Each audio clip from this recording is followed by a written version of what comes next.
नमस्कार दोस्तों दोस्तों आज के वीडियो में हम बॉलीवुड के ऐसे एक्टर और डायरेक्टर के बारे में बताने वाले हैं जिन्होंने छोटी छोटी हीरोइन को फिल्मों में काम देने के बाद उनके नंगे बदन को फिल्मों के पर्दे पर दिखाया। कई बार उनके ऊपर आरोप लगा कि उन्होंने कंप्रोमाइज करके नई लड़कियों को फिल्मों में काम देते थे। हम बात कर रहे हैं राज कपूर की। राज कपूर खुद को नग्नता का पुजारी मानते थे। उन्होंने अपनी autobiography Raj Kapoor one and only showman में इसका खुलासा किया है। उन्होंने ये भी बताया कि दिमाग में इरोटिक ख्याल तब आने लगे थे जब वो अपनी माँ के साथ बाथरूम में नहाते थे। ये ख्याल उनकी कला बन गई और ये कला फिल्मों में झलकने लगी। राम तेरी गंगा मैली से सत्यम शिवम सुंदरम तक कई ऐसी फिल्में हैं जिसमें एक्ट्रेसेस को भीगे बदन दिखाया गया। ऐसा क्यों, आइए जानते हैं। राज कपूर ने अपनी जिंदगी के उन पलों के बारे में बताया जब वो बच्चे थे। तब उनका परिवार बॉम्बे शिफ्ट हुआ था। वो लिखते हैं, जिस माहौल में पला बढ़ा वो थिएटर और फिल्मों जैसा ही था। हम 1927 में बॉम्बे आए थे। उस समय साइलेंट फिल्मों का एरा था। मेरे पिता ने जेन ग्रांट एंडरसन थिएटर ज्वाइन किया, जहां अर्देशीर ईरानी ने इंडिया की पहली बोलती फिल्म आलम आरा बनाई थी और पिता उसमें थे। मैं महज 5 साल का था जब मैंने टॉय कार्ड प्ले में एक्ट किया था और इसके लिए मुझे पहले अवार्ड भी मिला था। उस समय मुझे शो बिजनेस के अलावा और कुछ नहीं दिखा। बॉलीवुड के शोमैन आगे बताते हैं कि बचपन में वो बहुत सुंदर थे। उनके पिता की एक्ट्रेसेस उन पर जान छिड़कती थीं। वो लिखते हैं, मैं बहुत गोरा था, नीली आंखें थीं। जब मैं स्टेज पर जाता था तो मेरे पिता की एक्ट्रेसेस मुझे कडल करती थीं। मैं बहुत एक्साइटेड फील होता था, लेकिन मैंने बहुत जल्दी भावनाओं को छिपाने की कला सीख ली थी। मैं कम उम्र में बहुत जल्दी मैच्योर हो गया था। मैं नग्नता का पुजारी था। राज कपूर के मन में इरोटिक ख्याल उनकी माँ की वजह से आए। उन्होंने लिखा है, मेरे ख्याल से ये सब मेरी माँ संग मेरी इंटीमेसी की वजह से शुरू हुआ था। उस वक्त यंग, सुंदर और पठान वुमेन होने के नाते शार्प फीचर वाली थीं। हम एक साथ नहाते थे और उन्हें नग्न देखने के बाद ही मेरे दिमाग में इरोटिक वाले ख्याल आए। उर्दू में एक शानदार फ्रेज है, मुकद्दस ओरियन, यानी पवित्र नग्नता, जो इसे परफेक्टली डिस्क्राइब करता है। मेरी फिल्मों में नहाने वाले सीन जरूर होते हैं। महिलाओं ने शुरुआत में ही मेरी यादों पर कब्जा कर लिया और वो मेरी फिल्मों में अपीयर होने लगीं। राज कपूर ने लिखा है, हम एक बार वेस्टर्न पंजाब गए थे, जो अब पाकिस्तान में है। वो मेरे पिता का बर्थ प्लेस था। मेरे ग्रेट ग्रैंडफादर वहां तहसीलदार थे और पूरे गांव में हमारे परिवार के लिए सम्मान था। गांव में महिलाएं आग पर चना भूनती थीं। मुझे याद है कि मैं चना खरीदने गया था। मैंने सिर्फ शर्ट पहनी थी, उसके नीचे कुछ नहीं पहना था। चना भूज रही महिला ने अजीब सी स्माइल दी और कहा, तुम्हें चने के लिए पैसे देने की जरूरत नहीं है, तुम बस अपनी शर्ट ऊपर कर दो और दिखाओ। मैंने किया और खड़ा हो गया। वो महिला मुझे देखकर खूब हंसी। राज कपूर की जिंदगी में जो कुछ भी हुआ उसका असर सिनेमा में देखने को मिला। उन्होंने लिखा, मैं बहुत मासूम था। सालों बाद मैंने इस बारे में सोचा तो पाया कि उस महिला के दिमाग में कुछ था। कभी कभी मेरी जिंदगी में चना सेक्स ऑब्जेक्ट बन जाता है। ये मेरे सिनेमा में भी दिखा।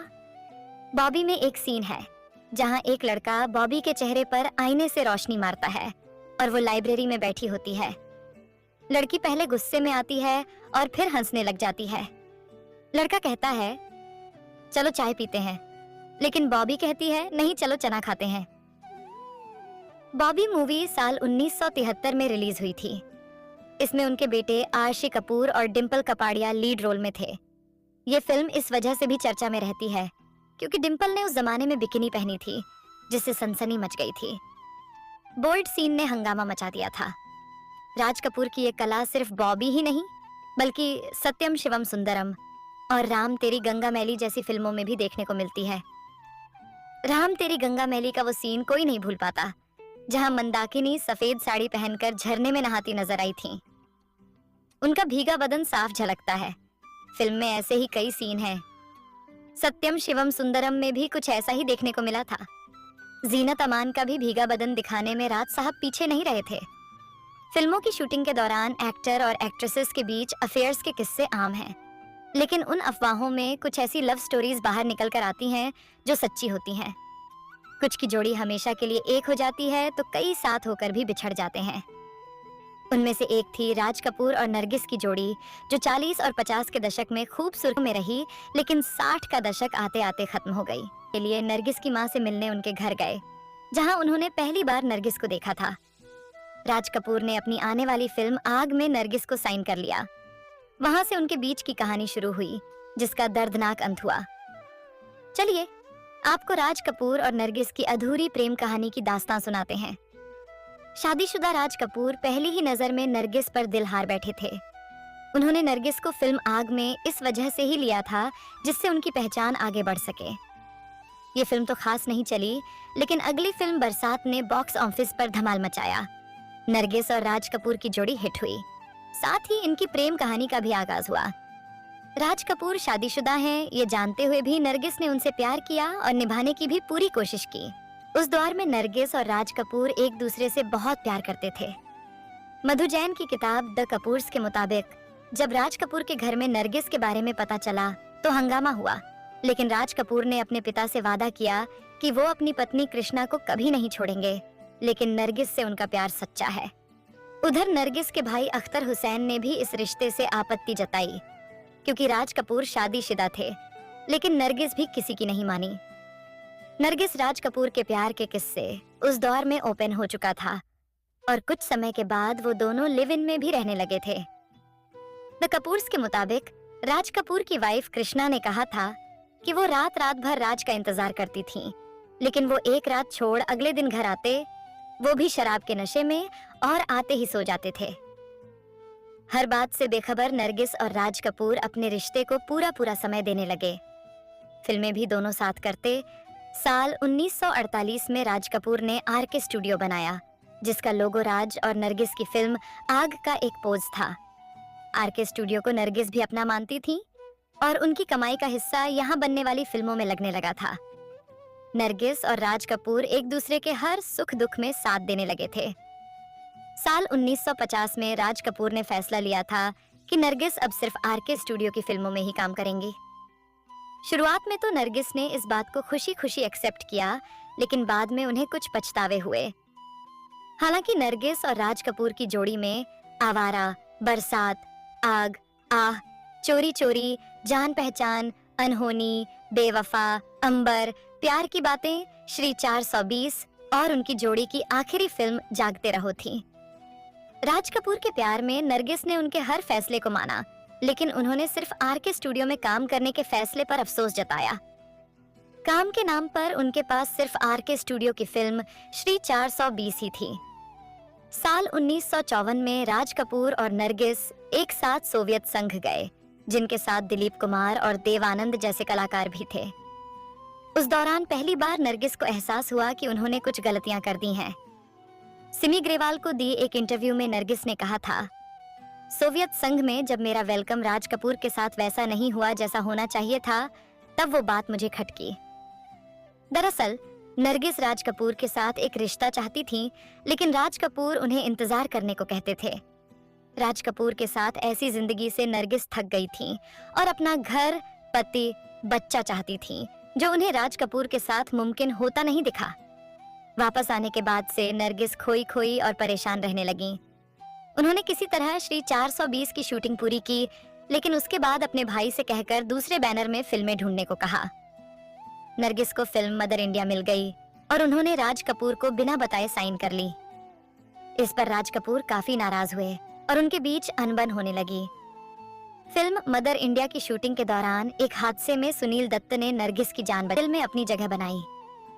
उसी बीच नरगिस को सुनील दत्त ने प्रपोज किया, जिसे उन्होंने एक्सेप्ट कर लिया। सिमी ग्रेवाल को दी इंटरव्यू में एक्ट्रेस ने कहा था कि उन्हें समाज में एक इज्जतदार जिंदगी चाहिए थी, जो राज कपूर से नहीं मिल रही थी।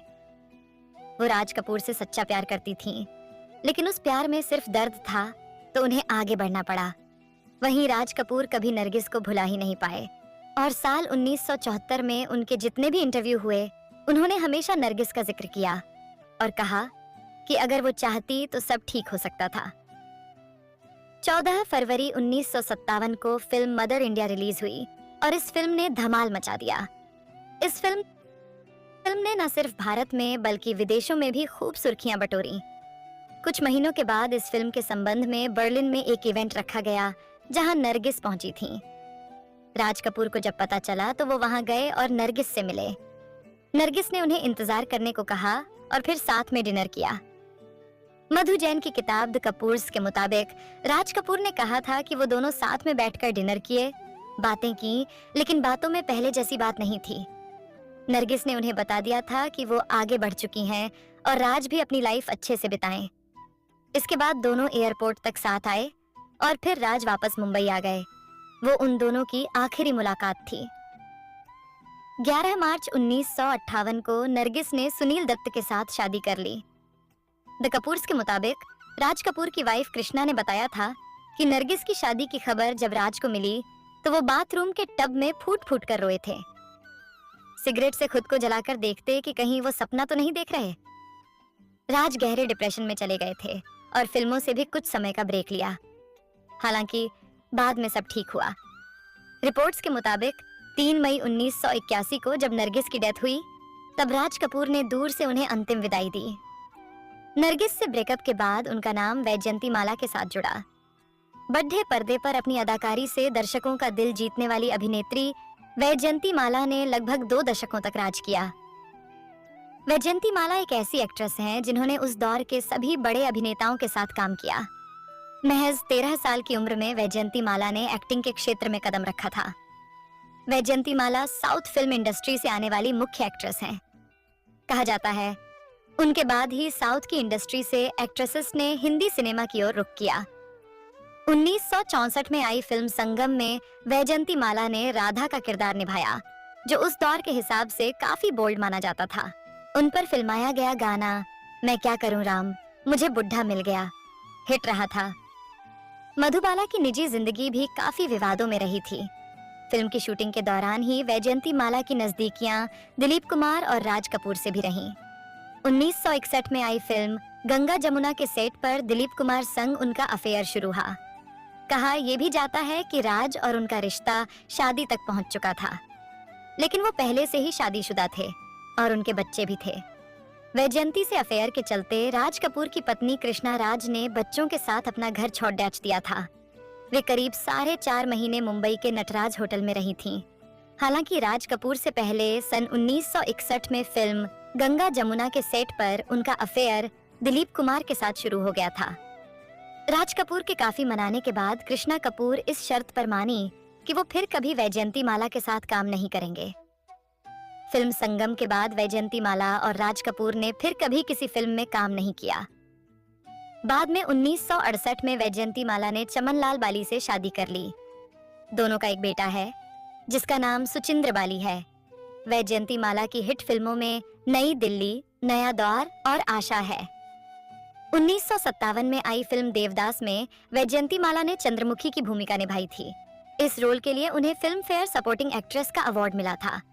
इसके बाद उन्हें 1959 में फिल्म मधुमती, 1962 में गंगा जमुना और 1965 में संगम के लिए फिल्म फेयर का बेस्ट एक्ट्रेस का अवार्ड मिला।